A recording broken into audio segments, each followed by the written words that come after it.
वंदे मातरम। आप सभी दर्शकों का आरजी टुडे दिल्ली न्यूज में स्वागत है। राष्ट्रीय स्वयंसेवक संघ की 100 वर्ष पूरे होने पर पूरे भारत वर्ष में विराट हिंदू सम्मेलन का आयोजन सनातनी हिंदू धर्म को मानने वाले सनातनियों ने हर्षोल्लास के साथ आयोजन किया। इसका मुख्य उद्देश्य सनातनी हिंदुओं को जागृत कर एकजुट करना है।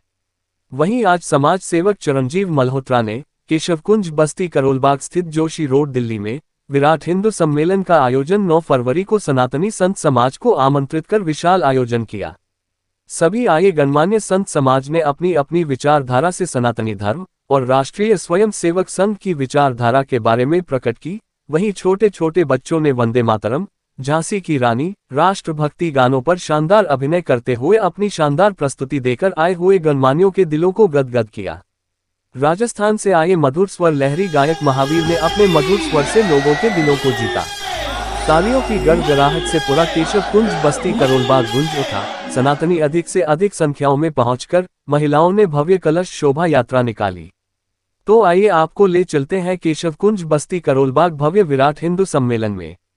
खबर रंजीत गुप्ता। अफसोस सर्द हवाओं से लगा रखी है, ना जाने किस गली से आएंगे हमारे मेहमान, ना जाने किस गली से आएंगे हमारे मेहमान। हमने दिल्ली क्या पूरी भारत की गली हर फूलों से सजा रखी है, फूलों से सजा रखी है।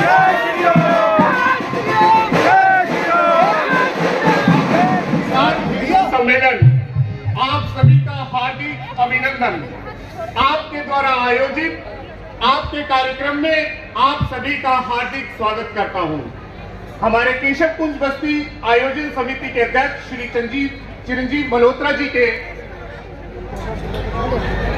आशीर्वाद से विराट हिंदू सम्मेलन का कार्यक्रम आज हम यहां आयोजित कर रहे हैं।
लाल महाराणा प्रताप स्वाभिमान की लड़ाई किसी ने लड़ी तो वो सूर्य महाराणा प्रताप ने लड़ी। अरे घास की रोटी को खाना कबूल कर लिया, जंगलों में रहना कबूल कर लिया, महलों को छोड़ दिया, पर मुगलों की गुलामी को शिकार नहीं किया। अकबर ने इतने प्रयत्न किए, इतने प्रयास किए कि महाराणा प्रताप झुके कैसे। अकबर ने अपने सेनापति बहलोल खान को महाराणा प्रताप से लड़ने के लिए भेजा। सूर्य महाराणा प्रताप ने जब रणभूमि में बहलोल खान को देखा, मां भवानी महादेव का नाम लिया। 7 फीट हाइट लंबा चौड़ा वो बहलोल खान जो एक साथ में 20 लोगों को मार सकता है। उस समय सूर्य महाराणा प्रताप ने तलवार उठाई और बहलोल खान को सिर से काटना शुरू किया। होने तक के 2 टुकड़े कर दिए वो सूर्य महाराणा प्रताप को, होने तक के 2 टुकड़े कर दिए। अपने इतिहास को समझो, अपने आप को पहचानो। हमारी संस्कृति में, हमारे धर्म में, हमारे देश में हमारे कैसे कैसे सूरवीर हुए हैं। बाकी हमने तो सुना था, किताबों में पढ़ा था कि अकबर महान था। जब महाराणा प्रताप को सुना महाराणा प्रताप को पढ़ा तो वास्तव में लगा कि अंदर नहीं, असल में तो मेरा शेर महाराणा प्रताप महान था। संघ के शताब्दी वर्ष का यहाँ करोल बाग में समायोजन कर रहे हैं विराट हिंदू सम्मेलन के माध्यम से। संघ जो एक बहुत छोटी सी इकाई में 100 वर्ष पहले जिसने अपने इस छोटे से समूह को इकट्ठा करके बनाया था और कुछ समर्पित व्यक्तियों ने ये संकल्प लिया था कि मां भारती और भारत माता के लिए, अपने भारतवर्ष के लिए समर्पित होकर जीवन पर्यंत हम इस कार्य को करेंगे। कैसी परिस्थिति रही होंगी उस समय में? देश पराधीन था, स्वतंत्र था नहीं, अंग्रेजी शासन था। उस समय में बोलने की भी हमको स्वतंत्रता नहीं थी, अपने कार्यों को करने की स्वतंत्रता नहीं थी, इकट्ठे होकर भारत के विषय में बात करने की हमको स्वतंत्रता नहीं थी। ऐसी विषम परिस्थितियों में संघ का गठन हुआ और संघ के गठन से विषम परिस्थितियों में संकल्पना ली होगी कि जब संघ इस विषय को आगे लेके चलेगा, इस कार्य को आगे लेकर चलेगा, संतोष और धैर्य उन लोगों में कितना होगा। संघ के जो स्वयं सेवक हैं, स्वयं संघ के जो पदाधिकारीगण है, एक से एक छोटा पदाधिकारी भी बहुत समर्पित भाव से और माँ भारती के लिए कार्यरत है। समर्पण भाव से, श्रद्धा भाव से, निश्चित रूप से माँ भारती के विकास के लिए, माँ भारती के सम्मान के लिए अपने आप को समर्पित कर दिया। जब संघ की स्थापना हुई थी तो संघ की स्थापना में पंच पर्ण, जिनको 5 हमने प्रण किए थे, उनको हमें अपने जीवन में धारणा है और उनको अपने व्यवहार में लाके कर्तव्य निष्ठता के साथ में उनको आचरण में लाना है। वो 5 पर्ण क्या थे? पहला प्रण था कि सामाजिक समरसता। भारतवर्ष में एक बड़ी विचित्र विघटनकारी एक व्यवस्था बनी, जातिगत व्यवस्था। हिंदू धर्म को मानने वाले, हिंदू धर्म का अनुसरण करने वाले, वो सभी हिंदू धर्म के 16 संस्कारों का प्रतिपादन करते हैं। होली दिवाली मनाते हैं, कृष्ण जन्माष्टमी मनाते हैं, राम नवमी मनाते हैं, दुर्गा अष्टमी मनाते हैं। सारे त्योहार हिंदू धर्म और सनातन धर्म का प्रतिपादन करने वाले सभी मनाते हैं। लेकिन बीच में एक ऐसा विघटनकारी हमारे बीच में कार्य हुआ कि जातिगत, और हमने अपने भाइयों को अपने से दूर करने का प्रयास किया कुछ लोगों ने मिलकर, जिससे क्या है कि हिंदू बटा तो देश बटा, देश घटा। ये जब हमारा भारतवर्ष था, हिंदुस्तान जिसको हम कहते हैं, उसी में से पाकिस्तान बना, उसी में से बांग्लादेश बना, उसी में से नेपाल। कहाँ था ये हमारा अखंड भारत? अखंड भारत को हमने विघटित किया अपनी मानसिकता के बल पर, और उस मानसिकता ने देश को तोड़ा, देश के टुकड़े किए, और हमने अपने भाइयों को अपने से तोड़ने का कार्य किया, जातिगत विद्वेष को अपने बीच में लागू करके। संघ की ये जो सामाजिक समरसता है, उसमें यह है कि सामाजिक समरसता में जाति विहीन समाज की परिकल्पना करना, जाति विहीन समाज का निर्माण करना। हम इस विषय को, इस भाव को लेकर चलेंगे तो हम हिंदू धर्म को संगठित कर पाएंगे, दृढ़ कर पाएंगे। अगर हम आपस में सामाजिक रूप से घटेंगे, टूटेंगे, तो समाज विघटित होगा और हम कमजोर पड़ेंगे।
ये हिंदू राष्ट्र है, इसको बनाने की जरूरत नहीं है। बस हमें अपने सनातनियों को जगाना है। वो कहते हैं, हम कहते हैं हम दो हमारे दो, और वो कहते हैं हम दो हमारे गिन लो, वो ये कहते हैं।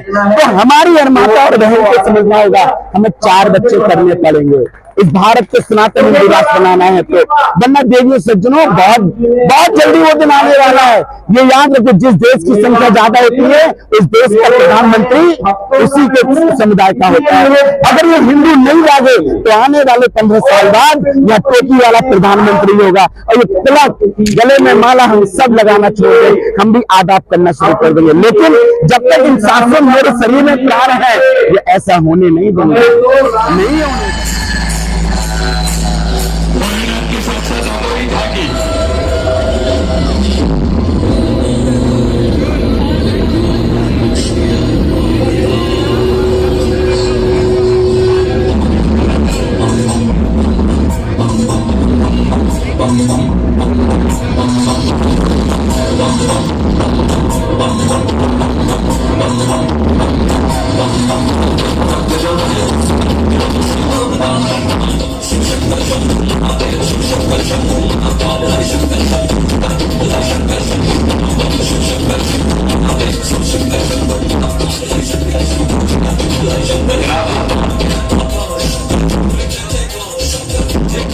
ऊंच नीच का हमारे में कोई काम नहीं है, भेदभाव का कोई काम नहीं है। हमको एकत्रित रहना है, अपने परिवारों को इकट्ठा करना है, परिवार प्रबोधन करना है, अपने स्वदेशी का पालन करना है, और उस सबसे ऊपर अपने पर्यावरण को बचाना है। और इस सब के साथ में हम सब लोगों को मिलकर एक और कार्य करना है, और वो है अपने नागरिकों के कर्तव्य का पालन करना। हम सब लोग मिलकर आज यहाँ से संकल्प लेके जाएं कि हम स्वयं आप मिलकर अपने भारत को पुनः विश्व गुरु बनाएंगे। भारत का पुराना वैभव सबके सामने आएगा, और वो क्या काम करेगा? वो पूरे विश्व के कल्याण के लिए काम करेगा, सर्वे भवन्तु सुखिना का कार्य करेगा। पुनः आप सभी को आज के सुंदर सम्मेलन की बधाई देते हुए आप सबको मैं बहुत बहुत आभार व्यक्त करता हूं, आज के इस आनंद में मुझे सहभागी बनाया। जय श्री राम। बट रहे हैं, संस्कार बट रहे हैं, जातियां बट रही हैं, धर्म बट रहे हैं, तो वहाँ पर्यावरण नहीं रह सकता है, वहाँ सिर्फ प्रदूषण है। और पर्यावरण अगर हम चाहते हैं, राष्ट्रीय स्वयंसेवक संघ का जो पर्यावरण की बात है, वही आचार्य सुशील कुमार जी महाराज ने पर्यावरण का पूरे विश्व को संदेश दिया। और आज पर्यावरण की सबसे ज्यादा क्या है? आवश्यकता है। तो स्वस्थ हवा मिले, शुद्ध पानी मिले, सुंदर विचार मिले, स्वदेशी भोजन हो और हमारी संस्कृति बचे। ये हिंदू सम्मेलन का, राष्ट्रीय स्वयंसेवक संघ का और परम पूज्य गुरुदेव आचार्य सुशील कुमार जी महाराज का क्या रहा है? लक्ष्य रहा है। तो पर्यावरण संरक्षण करेंगे तो हमारा राष्ट्रीय स्वयंसेवक संघ का शताब्दी वर्ष मनाना क्या होगा? सार्थक होगा। तो हमारा क्या है? हिंदू होना सार्थक हो जाता है। और हमें गर्व से कहना चाहिए कि हम क्या है? हिंदू है। भारत माता की वंदे वंदे वंदे। सनातन धर्म का प्रादुर्भाव हो रहा है, केवल हिंदुस्तान में नहीं, पूरी दुनिया में। पूरी दुनिया जो है आज सनातन की तरफ आकर्षित हो रही है। यूक्रेन में 6 से 7% लोग सनातन धर्म अपना चुके हैं। रशिया में 6 से 7% लोग सनातन धर्म अपना चुके हैं। दूसरे भी धर्म है कई, लेकिन जो खूबी सनातन धर्म में है, हम सबको गले लगाने वाला पूरी दुनिया में केवल एक धर्म है, वो है सनातन धर्म। और जब हम सनातन धर्म की बात करते हैं तो इसमें हमारा बौद्ध धर्म, हमारा जैन धर्म, हमारा सिख धर्म भी उसी के अंदर आ जाता है। हम इनको अलग नहीं मानते, ये इसी धरती की उपज है। धर्म की, अधर्म का, प्राणियों में विश्व का विश्व के कल्याण की बात केवल सनातन करता है। विश्व का कल्याण हो। हम ये नहीं कहते ब्राह्मणों का कल्याण हो या जाटों का कल्याण हो या जैनियों का कल्याण हो, नो, विश्व का कल्याण हो। विश्व के कल्याण की बात करने वाला केवल सनातन धर्म है और यही चीज पूरी मानवता को आज सनातन की तरफ आकर्षित कर रही है। जो भी थोड़ा बहुत पढ़ लिख जाता है उसको लगता है कि अगर विश्व में शांति कायम करनी है तो विश्व को सनातन अपनाना पड़ेगा। सर्वे भवन्तु सुखिनः की बात केवल हम करते हैं, वसुधैव कुटुंबकम की बात हम करते हैं। और एक छोटा सा मेरा अनुरोध, हिंदुस्तान में बहुत से लोगों ने परेशानी के साथ किसी परिस्थितियों में दूसरे धर्मों को अपना लिया, चाहे वो इस्लाम धर्म हो चाहे वो क्रिश्चियन धर्म हो। आज उनमें से बहुत लोग वापस सनातन समाज में आना चाहते हैं और सनातन समाज को उनका स्वागत करना चाहिए। जैसे हमारे पीछे कई बूथ लगे हुए हैं, शायद एक घर वापसी का भी अगर बूथ लगा दिया जाए तो बहुत अच्छा होगा कि जो भी सज्जन सनातन धर्म छोड़ चुका था लेकिन वो वापस आना चाहता है, जनाब इस बूथ पर अपना नाम और फोन नंबर लिखवा दीजिए, हम आपके लिए रास्ता तय कर देंगे। इस भावना के साथ कार्यक्रम को आगे बढ़ाने के लिए मैं अपनी वाणी को विराम देता हूं। के दिन इस दिल्ली की चारों तरफ से लाल कलर की दीवारी के पर्दा लगा दिया था। उसका कारण ये था कि जो बहनों की इज्जत लुट रही थी, जो बहन भाई मारे जा रहे थे, उनकी चीख उस लाल किले तक ना पहुंचे। और उस लाल किले पे चचा जान, फूल वाले चाचा, जिसको आप लोग कहते हैं, एक चचा जान झंडा फहरा के नीचे उतर के आते हैं और देश के पहले गृह मंत्री सरदार पटेल साहब से कहते हैं, पटेल साहब आज जश्न होना चाहिए, हम भारत आजाद हुआ है। कहते ठीक होगा जश्न। उन पटेल साहब ने फोन लगाया बंबई में। वो कलाकार बंबई में नहीं था, वो कलाकार कहां पहुंचा? मद्रास में। जब मद्रास में फोन लगाया तो उस व्यक्ति से कहा गया, हम चार्टेड प्लेन भेज रहे हैं, आपको आके गीत गाना है जैसे हमारा भाई आया है। गाना है? बोला मैं गाऊंगा लेकिन खंड भारत का नहीं, अखंड भारत का गाऊंगा। वो उस व्यक्ति का नाम क्या था जिसने भारत की संसद में पहली बार गीत गाया था? उस व्यक्ति का नाम था पंडित ओमकार नाथ ठाकुर। और उस व्यक्ति ने वंदे मातरम गाया और जैसी वंदे मातरम में ये गवा, तू ही दुर्गा तू सरस्वती, तो एक कटमुल्ला खड़ा हो गया, महबूबा मुफ्ती का बाप खड़ा हो गया। और खड़ा होकर क्या बोला? Stop stop. बोले किस लिए? बोले इसलिए स्टॉप कर दो कि हमारा इस्लाम खतरे में आ जाएगा, ये दुर्गा नहीं चलेगा, ये सरस्वती नहीं चलेगा, इस्लाम खतरे में, इसे बंद कर दो। और देवी सज्जनों, जो 9 मिनट 11 सेकंड का वंदे मातरम था वो आज भी हम लोग 4 मिनट 11 सेकंड का गाते हैं। हम जीत गए, हम जीत गए नहीं, ये जब तक 9 मिनट 11 सेकंड का नहीं गाया जाएगा तब तक हम जीते नहीं हैं, हम हारे हुए। आज ये कहते हैं हम अल्लाह पे विश्वास करते हैं, ठीक है मानो हम भी करते हैं, ठीक है कर लिया अल्लाह। एक गाना चला था, ईश्वर अल्लाह तेरे नाम। सोचो आप, क्या ईश्वर और अल्लाह एक हो सकते हैं? अरे बोलो, नहीं हो सकते। अब आप सोचो कि ये कहते हैं हम उस पर विश्वास करते हैं, इनके कुरान में लिखा है जो मैं कहता हूं, जो मैंने लिखा है उसे मानो, तुम जीवन में सुखी रहोगे। इन्होंने विश्वास किया, हम भी हनुमान जी पर विश्वास करते हैं, लेकिन हम वही करते हैं जो राम कहता है, जो कृष्ण कहता है। लेकिन ये जिसको कहते हैं अल्लाह पे विश्वास करते हैं, तो अल्लाह इनको जब ऊपर से नीचे भेजता है, ध्यान से सुनना, आप उसको कैंची काट के मुल्ला क्यों बनाते हो? क्यों बनाते हो? ताली बजाओ मेरे भाइयों बहनों।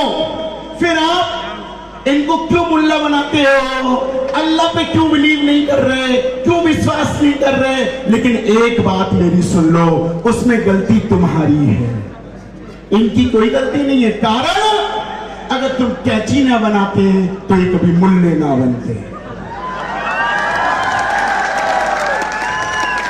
तुम कैची ना बनाते तो ये मुल्ले नहीं बनते। गलती को स्वीकार कर लो। मैंने कहा अपनी चिरंजीव से, देवियों सज्जनों, ए चिरंजीव इधर आइए। ये जो व्यक्ति है ये साधारण नहीं है, आज इसका नाम रख रहा हूं परशुराम। इसका नाम है देवियों सज्जनों। इस व्यक्ति के लिए जितना काम कोरोना काल में इसने किया है ना, मैं भारत सरकार से निवेदन करूंगा इस व्यक्ति को पद्मश्री से सम्मानित किया जाए। कारण क्योंकि ये व्यक्ति अपने परिवार के लिए नहीं, अपने राष्ट्र के लिए जीता है। आप सबको भी इस शिक्षा लेनी है। इसके नाम चिरंजीव नहीं, आज से परशुराम। और मैं इनसे कहूंगा फरसा लेके चला करो, और जो रास्ते में मिले उसको अरे बोल दो। डर क्यों रही हो? तुम लोगों ने भारत के अंदर 2014 में गलती से एक बटन दबा दिया। अब ये 5 समय की अजान सुनते हैं। इनके कुरान में लिखा है अगर तुम थोड़े बहुत भी गलत चले तो मैं तुम्हें सुधारने के लिए किसी को भेजूंगा। इनके कुरान में लिखा है, पेज नंबर 32, मैं किसी को भेजूंगा। अब ये 5 समय की अजान अल्लाह अल्लाह चिल्लाते रहते, सुनता ही नहीं, बेचारा बहरा बैठा है, क्या करे।